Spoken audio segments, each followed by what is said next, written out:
Morning folks, Chris's Prep Logic. We're continuing our videos on the Constitution and the Bill of Rights with our supplement to the Fourth Amendment video, search warrants, and how they're obtained. Search warrants are a vital part of the protections of our civil rights.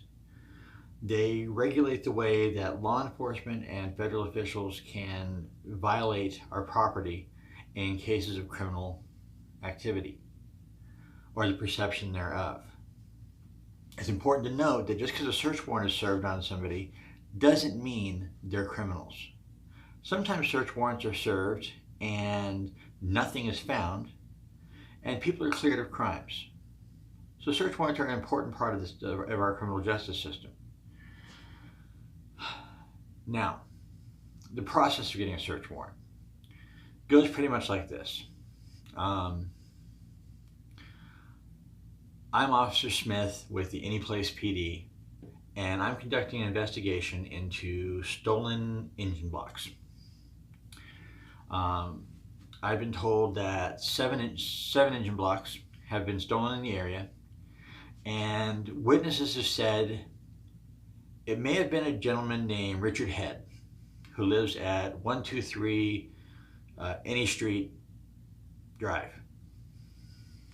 So, I go to the address, I knock on the door and ask to speak to Mr. Head. Mr. Head answers the door, I identify myself. Hi, I'm Officer so-and-so with Anyplace PD. I'm conducting an investigation regarding some stolen engine blocks specifically. I was wondering if you mind if I have a look around the property. Mr. Head tells me, piss off, closes the door in my face. Okay, well, I've done an investigation. I have reason to believe those engine blocks are there. So, I'm going to go and fill out an affidavit of fact, listing my case details, why I feel that the evidence may be on the property, and I'm going to fill out a request for a warrant. Attach that statement to my warrant. Now, in some states, I have to go through my district attorney's office or the city attorney so they can look it over and make sure there's no problems that are going to pop up later in discovery or some court process that my Flatfoot self doesn't know about. Okay, then it gets presented to a judge. A judge reads it over and says, okay, I feel like you've done your due diligence. Now that report, that affidavit of fact, has to have some particular things in it to get the warrant. Specifically, who, what, when, where, and why. This is called the rule of peculiarity. Who am I contacting? Why am I contacting them? Where am I contacting them? What am I looking for? Why am I looking for it? Simple as that. Based on those statements and what I've listed in the warrant, the judge will most likely approve a warrant. Now, some important notes about that. This is generally covered by what's called the four corners rule. Your warrant is limited to what's in the four corners of that document. Now, there are some caveats to this that we'll discuss in a while, but in a standard search warrant, the four corners rule generally always applies. So you can't get to the property and say, well, I'm going to look for engine blocks and guns. Can't do it. Doesn't work that way. It has to be in your affidavit of warrant with one caveat that we'll discuss in a little while. So, I get my warrant signed by the judge or magistrate, or in some states, the court commissioner. Some states have what's called court commissioners. They're attorneys who have a significant number of hours of practice who are approved by the state to adjudicate certain kinds of cases. Like if their specialty is drunk driving cases, they're allowed to preside over those cases. It's generally a case where there's a lot of backlog cases and stuff like that.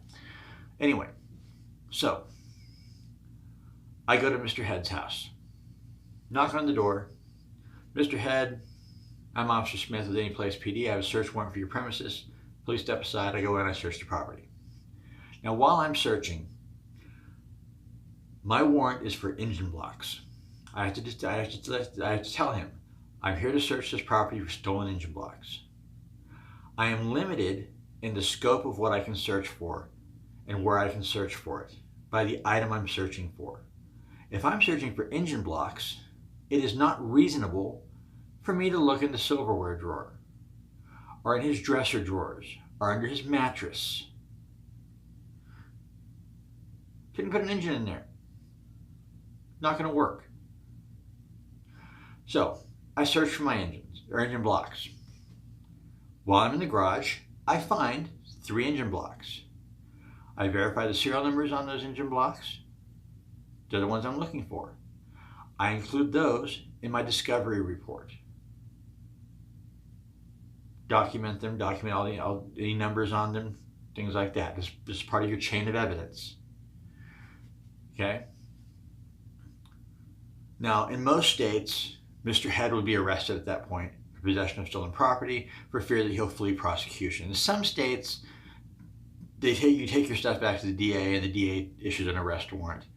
It depends on the state. Very few states do that. Anyway, take Mr. Head into custody.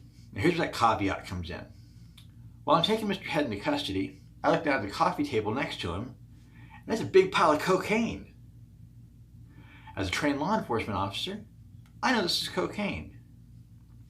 It is in plain sight, an incident to my search.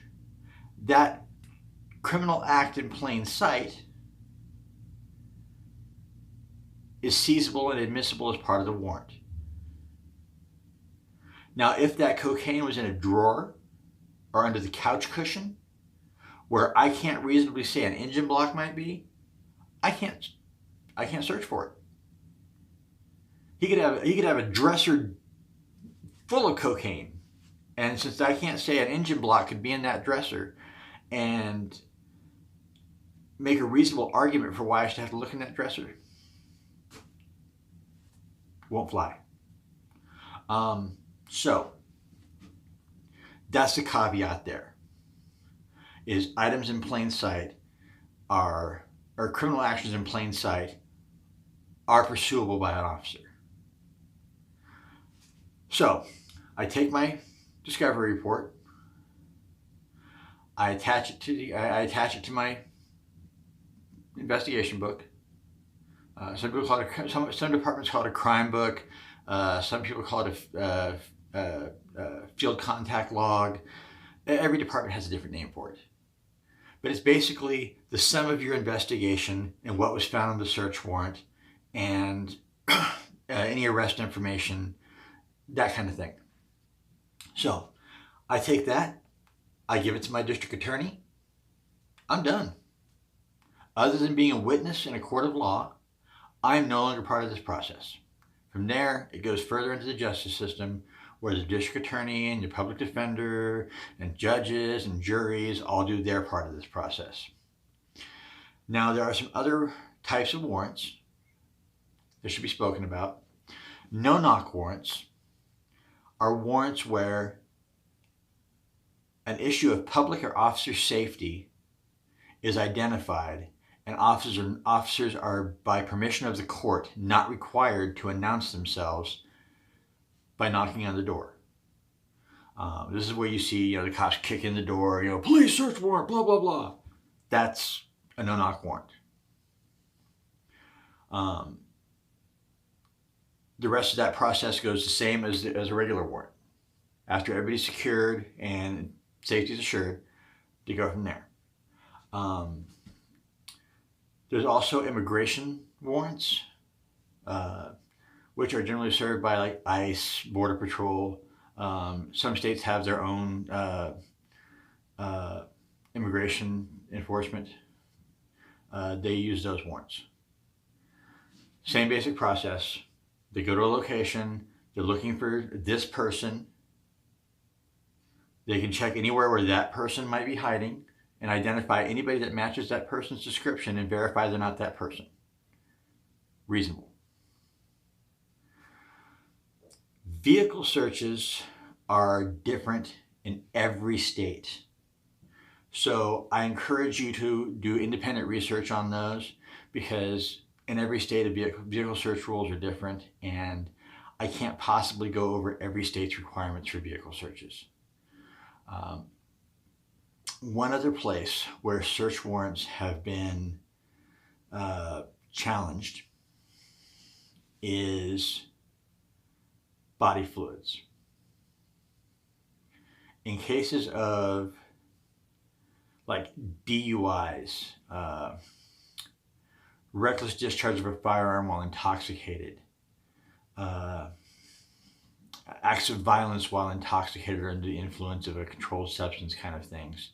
The Supreme Court ruled that because of the metabolization of those substances and the diminishment of evidence, that the state has the right, against your will, to order a blood draw to preserve that evidence. Now, this doesn't cover every search. They can't say find you drunk in public and demand you do a blood draw. That's a misdemeanor offense, in most states only an infraction. That wouldn't permit them to go that route. It's only serious felony issues that they can take that route. Now, another type of warrant we're not going to talk about in this video. I'm going to do a separate video on that because it's a big issue right now, and I want to make sure I get you guys every detail on it. It's FISA warrants, and we're going to discuss those in a different video. If you have any questions about the content we have in this video, hit us up in the comment section, and we're happy to help you do any research or answer any questions we can for you. If you like this content, smash that like button, give us a subscribe. We're always happy to have you. Again, all we ask is that you're decent to each other, because we're all in this together. God bless.